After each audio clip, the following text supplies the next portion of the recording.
A few weeks ago, I was at a community event, and someone came up to me that I recognized from a previous parish I was at, and he said, "Father, hey, can we talk for a moment?" I said, "Sure." And we got away from the crowd, and he brought up his situation. It was this.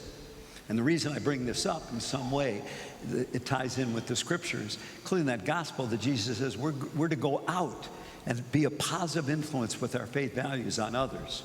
And his circumstance was that, as he told me, that, a few weeks earlier, he was with a friend, not a close friend, but somebody he sees now and then, and they got into a discussion on the hot button issue of immigration.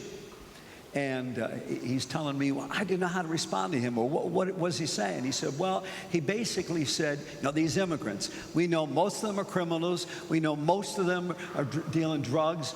We know most of them don't care about our country, and they just come in here and do all awful things. And so this fella telling me, he said, I knew that wasn't true. Hey, we all know, are there some issues with some people? Yeah, but he made it sound like any immigrant coming in, they're a would-be criminal, and they're going to ruin our country. And so he said, but I didn't know what to say to this guy because he was so adamant in the other direction.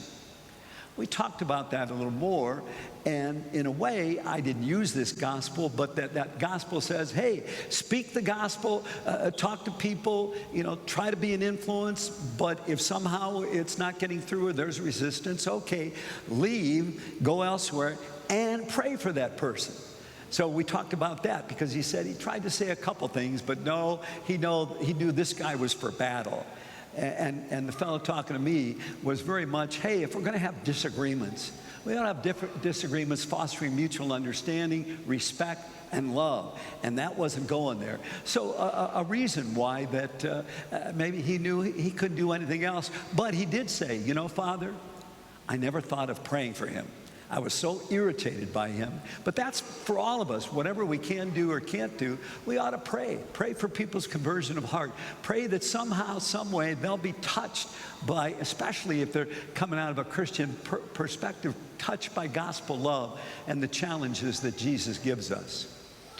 I also thought about this fella and the conversation and about the whole issue of immigration, going back to the first reading from Amos. Amos, we don't often talk about the first reading, but often they're relevant to our time. Amos actually lived 700 years before Jesus Christ. And he was a prophet. The circumstance was this, and you could hear part of it, but needing background understanding. So Amos was a shepherd and a farmer in the southern kingdom. At that time, Israel was two kingdoms, kingdom in the north, kingdom in the south. Kingdom in the north was very prosperous. That's where Jerusalem was. That's where the king was and everything. In the south, it was mainly poorer people. And so, Amos comes from that poorer section. And he's just trying to be that shepherd and do his work, but he has this voice coming from him, that inner voice of God saying, I want you to go to the northern kingdom and speak to them of my presence and my will for them.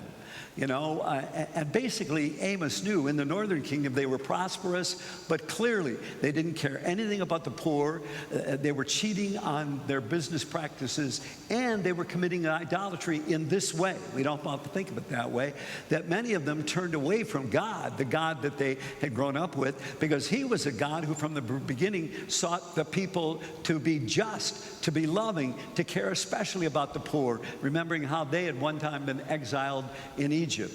And so all that was going on, and in the north, if you pick up on the reading, they had prophets, but the prophets were people paid by the king to guide him. They weren't the prophets like Amos. It came directly from God, and that's why Amos went north, because he knew. If they're paid by the king, and the king, I want you to guide me, they're telling the king just what he wanted to hear. They weren't challenging him or saying, we need to look at these things because we're not living according to our core Jewish values. So in a sense, Amos hears God, I want you to go. And can you imagine, Amos might have said initially, can't you send somebody else? I'm going to go up north, and they're going to see me as an alien. They're going to see me as an immigrant, somebody coming in and butting in on them. He said, go. And this was Amos when you read the whole book. Very conscientious, very God-centered, very much wanting to do what the Lord said.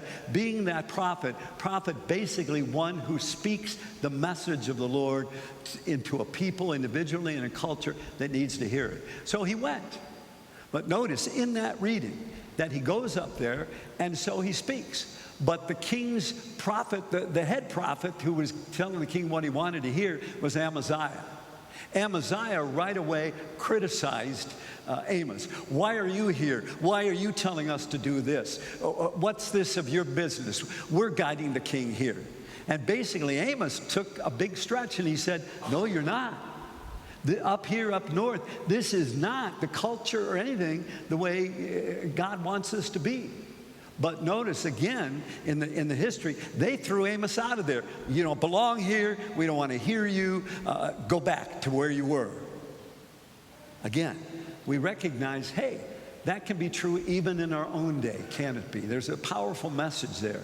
A prophet, basically, the prophet in Israelite is not about telling the future. It's more about proclaiming the word of God in a way that people need to hear it in their circumstances right here, right now. Not only as individuals, but as a culture, as a nation. So, anyway, he's thrown out, and they dismiss him, because they're in denial and they don't want to hear anybody saying, maybe we should be taking a better look at how well we're following what the Lord asks of us. I bring that up because immigration, as I mentioned earlier, is a hot button issue. And it's not easy to get at. However, there's certain things we can say. Yeah, there's differences, and there's no one easy right answer to deal with this issue. However, there's an overall answer of the attitude we take, how we look at people, and how we respond to them. Rather than say, well, you're an immigrant and you're just going to, the ruination of our country. Hey, we're a community of immigrants. We can't let everybody in, we know that. But on the other hand, to categorize a whole group of people in a negative way is unfair, wrong, and unchristian.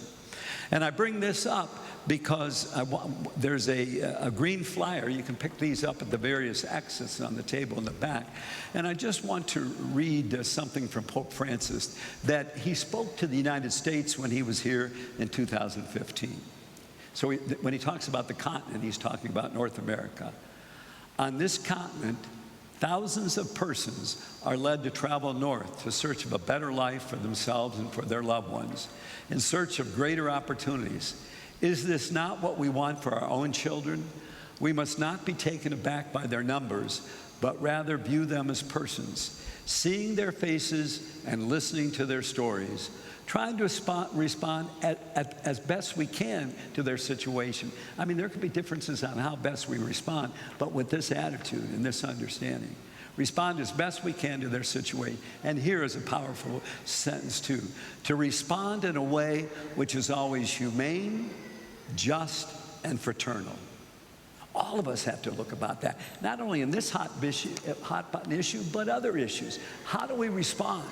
There's going to be differences, and again, like Amos, we need to speak up where we can, how we can, not in a self-righteous way, but in a way all the prophets were speaking to the people to say, we're telling you this, not because we think we're better than you, we're telling you this because this is the way we need to be individually and as a community to be the best people we can be, to follow the Creator God who made all of us. So, points there. And by the way, as I said, there's these you can take home with you. On the other side, I'm not going to read the whole thing, but the United States Catholic Conference of Bishops have a position on immigration. Here too, even when I was talking to this fella, we need to be better educated. We need to be educated when we hear different things to how do we respond based on the gospel where Jesus says, speak the truth in love.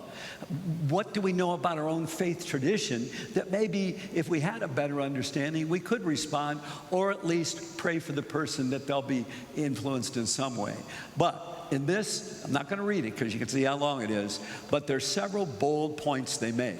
You can read and see the details because they're talking about a comprehensive, immigration reform. The various categories they talk about: earned legislation. Yes, I say that. Earned legalization. that how people can be made legal here with those legitimate concerns.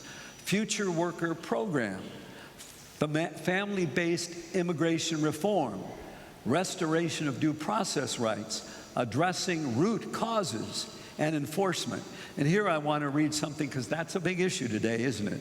The U.S. Catholic bishops accept the legitimate role of the United States government in intercepting unauthorized migrants who attempt to travel to the United States.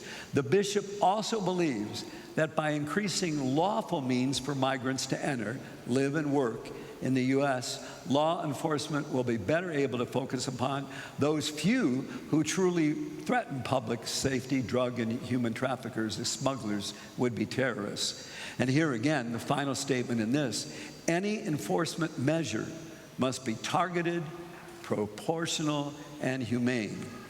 And I want to go back to that last line that we heard already, because it was what the Pope said. We need to respond in a way which is always humane, just, and fraternal. No easy answers, still have to sort all this out. But with these kind of attitudes, not attitudes of hostility and hate because you're a different color or different nationality or you're poor, we all need, in all of this, beginning with ourselves, okay, God, I want you, I pray that you will be the most important influence in my life. How do I look at this? How do I follow your way? Take that quiet moment. What did any of us need to hear for ourselves? And are there situations where maybe we need to speak out?